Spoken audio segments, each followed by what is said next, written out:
carrying more of their hardship and strain? How much can our citizens take? How much pressure, how much pain do we want to keep inflicting on our citizens across the state of Michigan? Let it be clear, this is about respect. You cannot keep cashing checks written by Black, brown immigrants and working class taxpayers and then turn around and cancel the very programs those tax dollars and taxpayers were asked us to provide. So in response, our caucus, we will be reaching out throughout the state of Michigan in our communities, as we've been doing already, with civic engagement campaigns across the state, going into churches and schools and community union halls and community centers to explain and talk to our constituents and let them understand what happened at the hands of my Republican colleagues right before Christmas. Now, just before Thanksgiving, we had cuts with SNAP. Think about that. SNAP, Thanksgiving.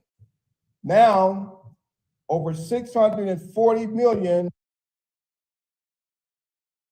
just before Christmas. It does make sense. It's a disgrace. We can do better than this as Americans, and as the state of Michigan, we can do a lot better than these decisions that were already pre-approved for the citizens of this great state. And with that, I would like to call out Rep. Grant, the second vice chair of the Michigan Legislative Black Caucus, to give the perspective from Grand Rapids. Rep. Grant. Thank you, Mr. Chair. And thank you all for being here this morning. I am Representative Christian Grant. I represent Grand Rapids in Wyoming and West Michigan. In my district, Grand Rapids, Wyoming, and across West Michigan, families plan their lives around the promises that this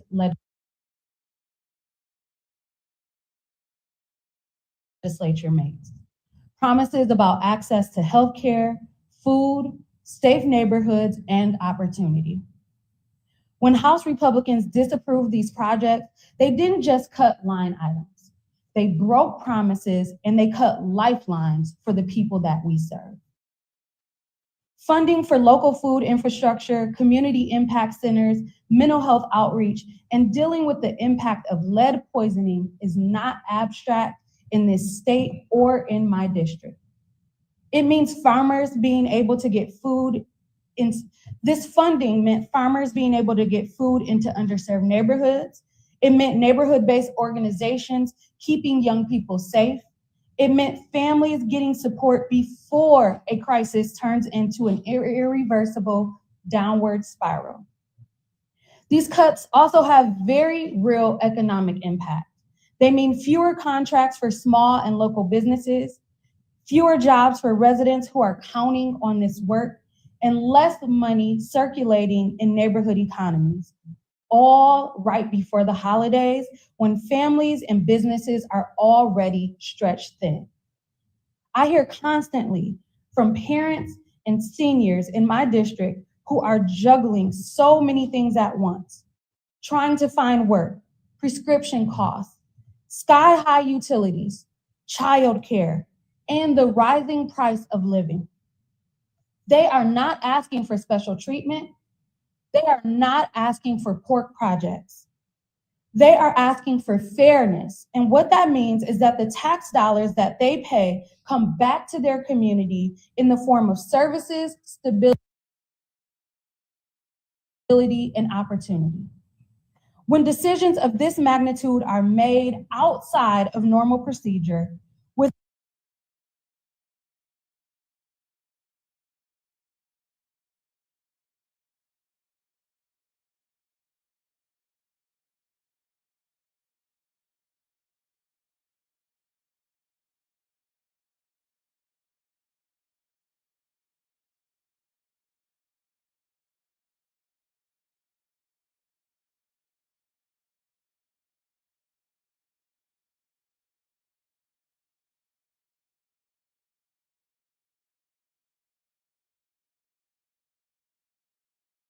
not going to let these decisions happen in silence.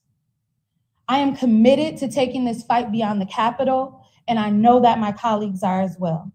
Through our community and civic engagement efforts, we will be in Grand Rapids hosting town halls, budget workshops, and listening sessions so residents know exactly what was taken and why it matters. I want West Michigan families to hear this directly from me. You were not consulted before this vote, but you will be central to our push to restore these dollars and to rebuild the trust in this process. Thank you very much for being here today. And now our Senate Appropriations Chair, Senator Sarah Anthony. Thank you. What did Nancy Pelosi say? I'd like to say it's a good morning, but it certainly isn't one. It is not a good morning. The Michigan Legislative Black Caucus comes before you with a mission. Each year since this body was formed, we came with a mission. Black folks from every corner of this state came with a mission to fight for legislation and for appropriations for our communities. Communities that year after year after year have been overlooked. So in the first time since we all have existed, we finally got the Democratic trifecta. We finally elected the first Black Speaker of the House, the first Black woman to chair the Appropriations Committee. And with that power, we looked out for our community. We went line by line and said, where are the needs? Where are people hungry? Where do people need housing? Where can we fill the needs? That's why today we are so angry. The historic disrespect that the House Republicans took last week is unacceptable. All year, we have seen the Trump administration try to strategically erase us, erase Black history, erase Black representation. We all know what it means to be personally attacked. Lord knows the Speaker of the House can't keep my name out of his mouth. And we bear those attacks as elected officials. But last week's action came after our people, came after our communities. Enough is enough. So just know that we will use every tool in our toolbox in the state Senate, our Democratic colleagues in the House, working alongside our governor to restore these critical funds. Because it's not about the politicians that you see before you today. It's about the impacted communities. Sexually assaulted children here in Lansing will not be getting their mental health services because of the action yesterday or last week. Expected mothers may miss a paycheck because of the action last week. A housing project will be left half done because of the actions last week. A fire truck in Hamtramck will be stalled, meaning some life might be lost or property might be damaged because of the actions last week. This is serious. If we let this fly, if we let this pass, what can we expect next? Let's be very, very clear. Would this action have taken place last week if we didn't elect the first Black Speaker of the House last term? Think about that. This is the Michigan Legislative Black Caucus. Let's say the quiet thing out loud. This is a strategic effort to undermine and unroot the progress that these members made last term. It's unacceptable. We will not stand for it, and we will not sit back and watch one chamber and one man try to dismantle the integrity of this institution. And with that, I turn it over to my colleague, Representative Young. Pretty much enough said.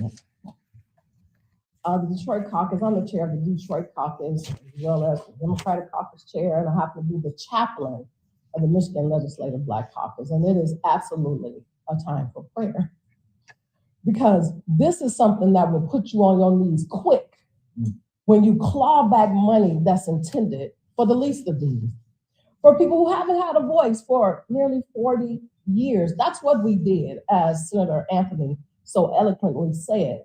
We finally made those investments in programs and in services that hadn't seen that type of investment in decades. And so then, with some little loophole in the law, there was an attempt, and not just an attempt, but they actually did this thing, $645 million clawed back. And so when we had a press roundtable on last week, we brought in some of the organizations that would be impacted. And so the gentleman from Detroit Blightbusters, who spent his life making certain that Detroit would be built up and lifted up, that crime would be reduced by eliminating blight, that children would be able to walk safely to school. He's concerned because he says his name is on the list. And so the good work that they've been able to do has now come to a halt. They've started affordable housing projects. I'm like, so what, we just get a basement because of these decisions? And then we had a lady who was part of 482 Forward. So she gave her comment. She said, wait a minute, I'm hearing about projects I didn't even know about. I came here to talk about our kids, and now you're telling me that Detroit horsepower that is right in my community, building up my community, giving us hope, a hope we've never had, is on the chopping block. I didn't even know that. I came here to talk about the fact that my goddaughter won't be able to get the assistance that they have counted on when her husband lost his job, to be able to get the diapers, to be able to get to their prenatal appointments, all of those things. Now it's all in jeopardy. And for what? To continue a culture of chaos. People are in flux. All of our phones haven't stopped ringing. Driving in today, you're like, oh my God, I heard that the Detroit Motown Museum is on the list. Channel 4 in Detroit said that. I'm just like, look, because the chaos is so real, we don't really know exactly who all is on the list. They can't even tell us. Our colleagues on the side don't even really know what the heck they did. And it's so unfortunate because it has caused distress in our communities that was not necessary. We know it's the holiday season, and you think that, love should be the word. Is that right, family? But to one of my guests on Friday, she said, instead of love being the work, it seems to be coal in our stockings, from our colleagues on the other side of the aisle. And so again, to Senator Anthony's point, to all my colleagues, we don't take this sitting down and we don't take this lightly. We're going to continue to uplift what's happened. We're going to continue to dig down deep and to see exactly what's been impacted. And then we're going to make certain that folks know that we're not going anywhere. House Democrats, Senate Democrats, we stand united. And Black people in particular, we stand united, the Michigan Legislative Black Caucus, into making certain that our voices will not be snubbed, we will not be silent, and we're going to fight to get that funding restored by any means necessary. With that, Mr. Chair. Thank you. Also, I'd just like to acknowledge the speaker here standing with us, and we will take questions from the audience, and all of us are able, but we'll let our Senator Appropriations field a lot of those questions because she's our Appropriations Chair. So, questions. Hey everyone, Lily Wade from Baltimore. Senator Anthony, your committee is meeting this afternoon. Can you tell us at all, you guys, I believe, correct me if I'm wrong, the deadline to reject any more work projects was now passed. So that option for retaliatory action has lapsed, but is there anything else the Senate plans or Senate Democrats are planning that we can expect to see in the way of, hitting back at this? Well, first, I want to make one thing clear. We would never weaponize the Senate Appropriations Committee for retaliation. I think that type of environment that is being created by the House Republicans has not translated to the Senate Democrats. We do not stoop low when other folks decide to gravel in the mud. However, we will be discussing work projects and any other business before the committee, because lifting up the voices of people and having a transparent process is something that these grantees were not afforded by the House. So we are going to afford some of them the opportunity to do that in the Senate. Reverend, you spoke of the East Side Soup Kitchen, and I was at a groundbreaking here just a couple of months ago where they were looking at like huge expansion. Yes. Can you also shed light on your neighbors to the south as well? floodwater crisis. Speaker Hall said that the water crisis is officially over. Folks there were voicing. No, yeah, to your point, the water crisis is not over. My colleague, Rep. Neely, she's been very passionate with the mayor's support, working to try to mitigate, supporting the families. I know in this last budget cut, resources to the Flint area were cut, literally, okay? That will have impacted the families that were impacted in a diverse and a negative way of the water crisis. Not to add the RX Kids program. We talk about, we all love babies and senior citizens. That's we're supposed to take care of those. And so here you have a program that's proven to be successful. And in the Black community, infant mortality rate is the highest in the country. Saginaw has some of the highest numbers. My daughter flatlined twice as a result of not being heard when she said something's wrong. So it's personal for me, and I support the efforts that the RX program has done in terms of making sure families have the support that they need to bring that young person into the world. We talk about supporting pro-life and families. Okay, babies are here now. Let's take care of them. Okay, so if you're pro-life, which that's fine, when the babies are here, how can you cut? Think about this. How can you say you're pro-life and you cut services that take care of the basic needs of babies? It doesn't make sense. And so these cuts are devastating. And I think they're heartless, and the people need to know who's on their side. The Democrats are on your side. The Michigan Legislative Black Caucus and members of this caucus are on your side. The representatives that represent the Democratic Party are on your side. These cuts just before Christmas, you had some cuts that came from the federal level during Thanksgiving and sort of mirrored those at the national level here at the state level. And the same is true now in Christmas. Where's the heart? We're elected by the people for the people. And as legislators, it's our job to take care of the people. These cuts does not take care of the people. Other questions? I have a question for Senator Anthony. Now that we're 4, 5, 6 days since the House Appropriations took this action, do you have any sense of, there's been a lot of confusion, obviously, like what has actually been cut?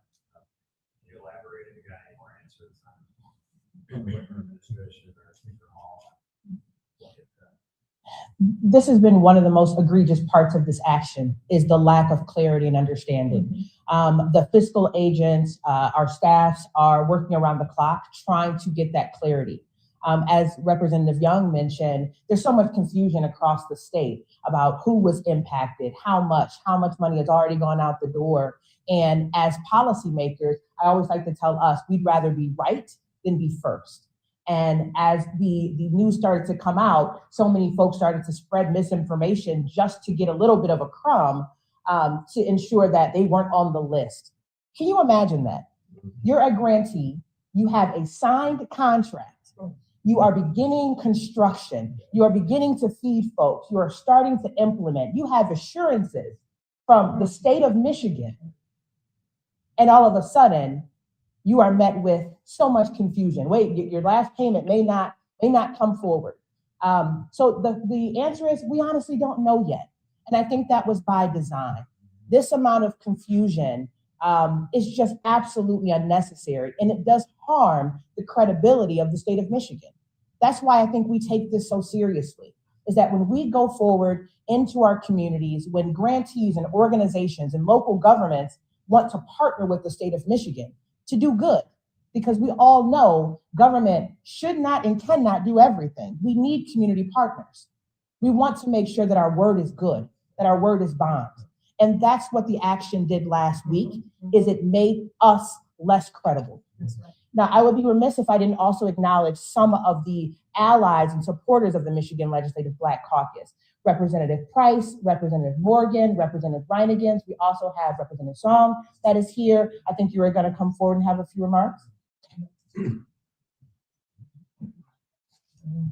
Thank you, Senator Sarah Anthony. Good morning, I'm State Representative Mai Song. I represent the 13th House District of Warren, Roseville, and St. Clair Shores. When they say that the Office of Global Michigan is waste, fraud, and abuse, they are referring to the Asian American community. When they say RX Kids and the Department of Health and Human Services is waste, fraud, and abuse, they are referring to new and expectant mothers and infants. When they say that funding to address the Flint water crisis is waste, fraud, and abuse, they are referring to Black children who have been poisoned by lead 10 years ago, who are now still facing life-threatening, lifelong complications because of their drinking water. When they say waste and fraud and abuse, they are referring to all of us. But let's be very clear, our communities are not waste, fraud, and abuse. The Michigan that I know, have always known, is one that is welcoming of people of all backgrounds and races and ethnicities and experiences. And while House Republicans might be colorblind, we are here to let Michiganders know that we see you. We are here to lift up the voices of others and to let you know that we understand that some people begin their lives at very different levels. And while we all want to be treated equally with respect and dignity, we recognize that there are some children who grow up in communities where the quality of education is different, where children grow up with parents who can't speak English and they have defunded language access, by the way. Children who are raised by a single parent or maybe a foster child or had parents that have never stepped foot in an educational institution and that they need just a little bit more help because of their life circumstances. House Republicans would never understand this because many of them have been handed everything on a silver platter. They rub elbows with millionaires and billionaires while average Americans are at a disadvantage because of social economic issues outside of their control. These programs exist to address this very inequality. And let me remind House Republicans that the Office of Global Michigan, which their speaker keeps referring to as waste, fraud, and abuse, also includes all of the ethnic commissions, the Black Leadership Council, the Chaldean Middle Eastern Commission, the Women's Commission, the Asian American Pacific Islanders Commission. We are better as a state because of those who call Michigan home. Whether you are getting Chinese takeout or pad thai or listening to K-pop or getting your nails done, behind every small business you support is an immigrant family, a mother, a father trying to raise their family in our state. They get up every single day to work and they are relying on all of us as elected officials of our state and stewards of their taxpayer dollars. And while House Republicans may be proud that they are saving the state money by clawing back $645 million, that is simply not true. This does not make your taxes go down. This does not put money back into your pockets. This money is going back into the general fund. And all of us will have to continue to pay taxes because that is the law. The government will continue to collect your taxes while Republicans are taking this money and squirreling it away. You better bet that January, come 2026, the speaker has already made it clear that he is going to expect all of these departments and nonprofits and organizations and local governments to come back and to beg him for this money, to make the case as to why they should have this money back. He even admitted during his press conference that some of these programs were not even waste, fraud, and abuse, but he still cut them anyway. So what problem is he trying to solve here? He wants to come in and pretend to be the hero after he has orchestrated and created this crisis. He is not being fiscally responsible.